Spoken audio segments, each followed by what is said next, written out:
Hello and welcome to another Dram 1 review. And today we'll be having a look at the Dingle La Le Bride, the fourth entry in my Explorer's pack.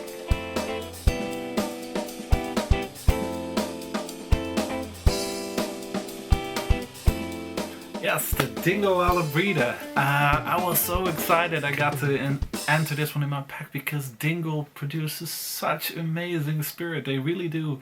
I am in love with the distillery. Whatever seems to be released seems to be right my cup of tea.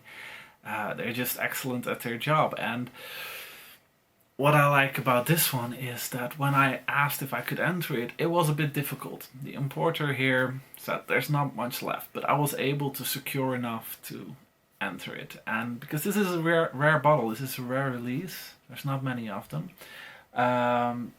Dingle invented, well, not invented, but created, that's the right word, a lineup of, they call the Wheel of Time.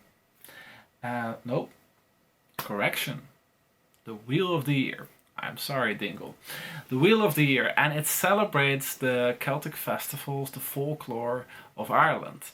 And I love that idea. It's once again a bit of the storytelling in whiskey that I so very much appreciate. And we already had the Samhain, if I am pronouncing that correctly. It's spelled Samhain.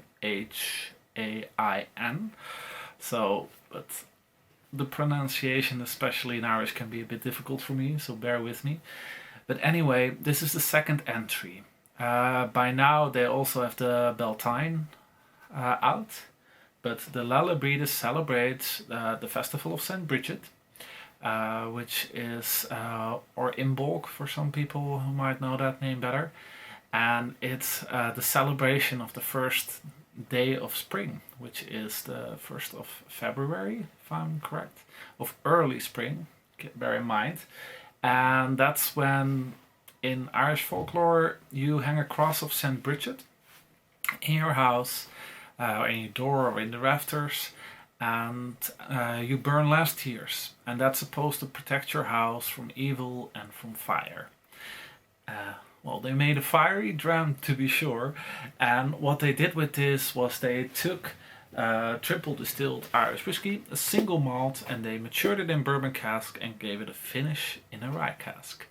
Now, about the Wheel of Time, I'm gonna show you the box a bit because it's a lovely box. And if you pull it out to get to the bottle, you see the different editions of the Wheel of Time appear. Now I do have to add that there's only 4 aside, the other ones are on the other side. So there will be a total of 8 releases, plus an extra one that celebrates the wren, which is the man of straw that is the symbol of Dingle Distillery. Anyway, La Le Bride. This is the cross. Apparently she created that at the deathbed of, I think, a king or a lord of some sort, and it made him turn to Christianity. Anyway, let's get into the whiskey. This is bottled at 50.5%, 101 proof. Maybe some recognition for Americans. There is, in the States, it's a very famous number, of course, for the Wild Turkey 101. And it's the standard Dingle bottle, with the nice black label. And that rye finish does some magic, I think. And let's dive into the glass to see just what that magic is.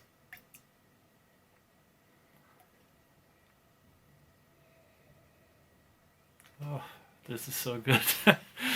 This is so good. It's creamy and buttery. It's flowers. It's the note I'm getting most is just butter smeared on fresh toast. It's who doesn't love that smell, right? And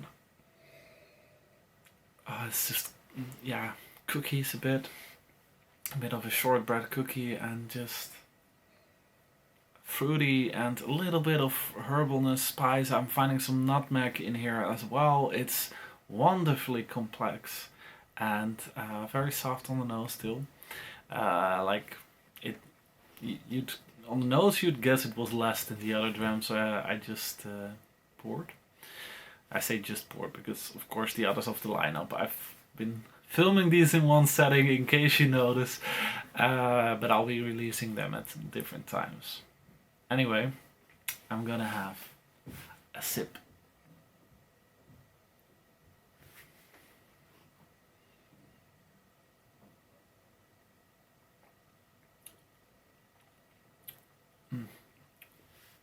A lot more pepper. You can taste some oak too. This is... I get why they chose this for spring. It's like working in the sowing field, so to say, planting the first crop. There is a lot of vegetal quality to it, a lot of, well, dirt, which you plant it in. So not dirty, but dirt. And there's some apples too, and all in all, it's very, very creamy. It's not the most mouth-coating dram, it stays quite central, but what it does is it keeps evolving. It keeps lingering, though not as long as I might have wanted it to, but that's just because it's so good. Yeah, this is just wonderfully complex. Let's see if I can find out some more flavors, because one go is not going to be enough for this dram.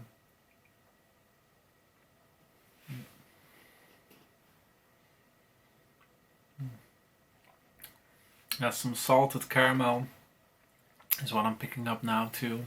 A little bit of licorice root, even a little bit of strawberry, even strangely enough. I didn't notice that before, but it makes for just a complex dram, and you can keep going back to this, and you can keep finding new flavors. And this is one that if you had it before, you can easily take again. It's gonna take you by surprise time and time again, I think. Anyway, this might actually be one of my favorites from the Explorer's Pack. It's unique and it's very job well done. My compliments to Dingle and to all of you. Please do drop a like, follow if you like the video, if you'd like to learn more, or have a look at my blog, Dram One, for the Explorer's Pack, but also for many more reviews. I only do video reviews once in a while. I tend to do 2 or 3 reviews a week on there, as much as I can anyway. Either way, I hope to see you all again sometime soon, and thank you so much for watching. Slanjava!